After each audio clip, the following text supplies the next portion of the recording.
নমস্কার বন্ধুরা, village blogger Piyali চ্যানেলে তোমাদের সবাইকে স্বাগত। তোমরা কেমন আছো? আশা করছি ভালো আছো। আমিও খুব ভালো আছি। আজ কাজের সূত্রে চলে এসেছি দশঘড়ার বিশ্বাস পাড়ায়। বিশ্বাস পাড়াটা হলো জমিদার পাড়া। আমরা দশঘড়ায় বাস করি। দশঘড়ার বাসিন্দা হিসেবে আমরা কিন্তু খুবই গর্বিত। দশঘড়াটা বিশেষত জমিদারি এলাকা। দশঘড়ায় তো রায়বাড়ি আছে, বিশ্বাস বাড়ি আছে, আরও এরকম অনেকগুলো বেশ রাজবাড়ি আছে। আর আজকে এসেছি বিশ্বাস পাড়ায়। এটা হলো দোলমঞ্চ।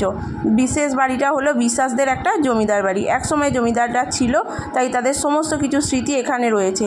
এই বাড়িটা এমনি সময় বন্ধ থাকে, দুর্গাপুজো উপলক্ষে সাজানো হয়, খোলা হয়। আর এই বাড়িটাতে কিন্তু দেব অভিনীত গোলন্দাজ সিনেমার শুটিং হয়েছে। বাড়িটা দেখো কত সুন্দর, এলে না খুব ভালো লাগে। মনে হয় সেই যে পুরনো ঐতিহ্য, ইতিহাস সব কিছু যেন এখানে লুকিয়ে রয়েছে। আর এটা হলো শিব মন্দির।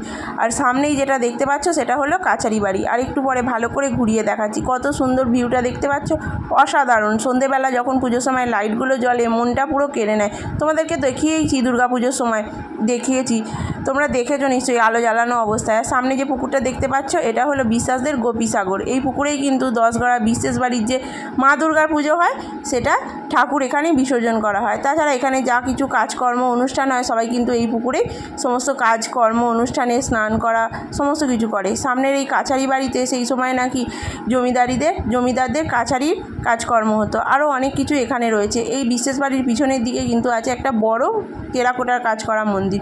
সেখানে আমাদের যে রথের রাধা গোবিন্দ সেখানে তারা শয়ন করে কষ্টি পাথরের। আর এই যে বিশেষ বাড়ির মেন জমিদার বাড়ি, এখানে কিন্তু আমাদের রথের যে টানের দড়ি সেখানে থাকে। আর এই যে দেখতে পাচ্ছ বাড়িটা, এটা হলো তাদের যেখানে সব আর কি বাদ্যযন্ত্র, সানাই টানাই সব বাজানো হতো, সেই সমস্ত কিছু তারা থাকতো। আর কত সুন্দর দেখতে পেয়েছো? এটা দেখলে যেন পুরনো সেই ঐতিহ্য মনে হয়, যেন আমরা একটা জায়গায় বাস করি। কত তার ঐতিহ্য, কত সুনাম, কত ভালো জিনিস, দেখেও ভালো লাগে। আর আমরা দশঘড়ার বাসিন্দা, সেই অর্থে মনটাও খুব ভালো লাগে। কত বাইরের লোক এসে ভিডিও করে নিয়ে গেছে জানো। আর এখানে কত সিনেমা শুটিং হয়েছে, কত লোক আসে এখানে ঘুরতে। হ্যাঁ, আরও একটা কথা, গৌরী এলো যে সিরিয়ালটা, তারও শুটিং কিন্তু এখানে হয়েছে। তোমরা সিরিয়ালটা শুরুতেই দেখেছো এই বাড়িটার গেটটা। তো কাজের সূত্রে এখানে এলাম, তাই একটু ভিডিও করলাম।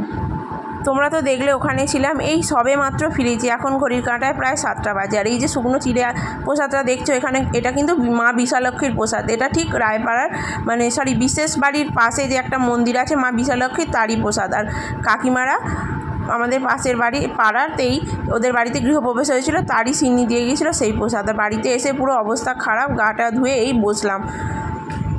এই যে রুগীটা কোমরে ব্যথা হচ্ছে, যখন হচ্ছে নিয়ে একটু স্থির হয়ে বসছে, তারপরে আবার ছিটফিটিয়ে দেখো না এদিক ওদিক করছে, মানে স্থির হতেও পারছে না। কি বলি বলো তো, এমন সকাল থেকে ব্যথা হয়েছিল, ঠিক হয়ে গেছিলো ওষুধ টষুধ এনে দিয়ে খেয়ে। ও মা, আবার সেই পায়খানা পরিষ্কার হচ্ছে না, গ্যাস আটকে। আবার দুপুরবেলা একবার শুয়েছে, মেঝেতে শুয়েছে গরমে, আর উঠতে পারেনি জানো। যাওয়ার সময় মনটা খারাপ, দিয়ে আবার পায়খানা হতে একটু কমতে তবে আমি গেলাম। কি বলি বলো তো, এসব দেখে থাকতে পারা যায়? করি জানি না, দুদিন ছাড়া যে কেন এত গ্যাস হচ্ছে এই ওয়েদারের জন্যে গো, গরমে। অথচ সবসময় আমরা হালকা পাতলা খাবার খাচ্ছি। প্রসাদগুলো খাই, প্রচুর কষ্ট হচ্ছে, একটু রেস্ট নিই। সেই কালকে সন্ধ্যেবেলা তোমাদের সাথে কথা বলেছিলাম, আর ভিডিওটা কন্টিনিউ করতে পারিনি। বেশ অনেকক্ষণ শুয়ে থাকার পর হঠাৎ করে মায়ের ব্যথাটা না আবার বেড়ে গিয়েছিল। তো ওষুধপালা ওইসব দিতে দিতে তো কোনো রকমে রাত্রিটা ম্যানেজ করে আছি। সকালবেলায় ডাক্তার দেখিয়ে ওষুধ খাইয়ে তো মা এখন আগের থেকে ভালো আছে। তো আরও যদি না কমে আরেকবার ডাক্তারখানায় যেতে বলেছি। তো সকাল থেকে আর কোনো সময় পাইনি ভিডিওটা অন করার। বুঝতেই পারছো, মায়ের শরীর খারাপ মানে সেই ভোর 5টা থেকে উঠেছি, সারা রাত তো ঘুম নেই, টেনশানে এপাশ ওপাশ করছে, পাশ ফিরতে পারছে না, প্রচুর কষ্ট হয়েছিল। তো হঠাৎ এরকম ব্যথাটা বেড়ে গিয়েছিল, একবার খেঁচে আঁকছে ধরে গিয়ে, তারপর কমে গেছিলো মানে, কিন্তু সেই যে ব্যথার ভীষণিটা সেটা ছিল। তো রাত্রে মা কিছু খায়নি, আমি কোনো রকমে একটুখানি মুড়ি ভিজিয়ে খেয়ে শুয়ে পড়েছি। রুটি তরকারি সবই পড়েছিল, ফেলা গেল সকালে। তো কী করবো, এইভাবেই আর কি রাত্রিটা কাটালাম। তো সকালে ওষুধ টষুধ এনে দিয়েছি, মা এখন ভালো আছে আগের থেকে অনেক। আর সব ওষুধ দিয়ে বললো যে না, অন্য কোনো সমস্যা নয়, শুধু গ্যাসের জন্যই হয়েছে এই প্রবলেমটা। তো যেমন সব কিছু বলে সাবধানে থাকতে বলেছে, ঠিকঠাক করে খাওয়া দাওয়া আর জল বেশি করে খেতে বলেছে। পায়খানা প্রবলেম সেটার জন্যও ওষুধ টষুধ দিয়েছে, পাউডার একটা দিয়েছে জল দিয়ে খাওয়ার জন্য।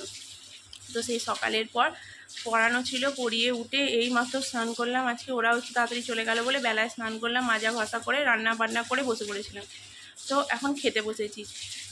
বুঝতেই পারছো 2টো বাজে, আবার খাওয়া দাওয়া করে একটু রেস্ট নিয়ে যাব কাজের ব্যাপার, যে কাজে আমি যাই। তো দাঁড়াও দেখিয়ে কি খাচ্ছি, দেখিয়ে ভিডিওটা আজকে এন্ড করবো। চলো কি খাচ্ছি দেখাই। বলি, মাকে একটু সকাল সকাল খাইয়ে দিয়েছি ঝোল ভাত, সবজি দিয়ে মাছের ঝোল, ভাত আর কলমি শাক ভাজা, শুধু লঙ্কা ফোড়ন দিয়ে, আর এখানে আছে টক দই।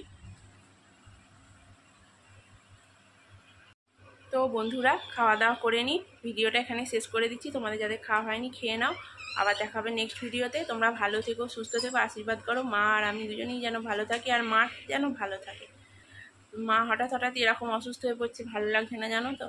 আশীর্বাদ করো আর তোমরা অনেক অনেক ভালোবাসা দাও যাতে মা ভালো থাকে। তো আবার দেখা হচ্ছে নেক্সট ভিডিওতে। টাটা বন্ধুরা, শুভ দুপুর বলে আজকে ভিডিওটা শেষ করলাম।